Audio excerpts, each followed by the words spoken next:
મહિલાને સાહેબે મને 8 આના રૂપિયા હું રૂપિયો કાઢું ને ખિસ્સામાંથી તો બધા છોકરાઓને બધું ટોળે ભરી.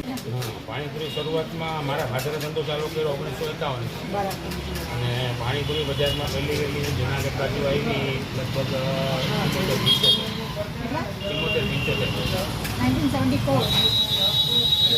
પહેલાં પાણીપુરી ચલાણ હતું જ નહીં. પહેલાં આમ જોવા જાય તો રગડા પેટીસ, દહીંવડા, ભેળ. 5 પૈસા તો અમે વાપર્યા છે. મારા ફાધરે સ્ટાર્ટિંગ કર્યો ધંધો ત્યારે તો પેલો કાણાવાળા પૈસાથી કરે. કાણાવાળો એકાનો આવે ને એનાથી કરેલો 1951. આ 74-75 પછી 25 પૈસા 30 પૈસા એવો ભાવ.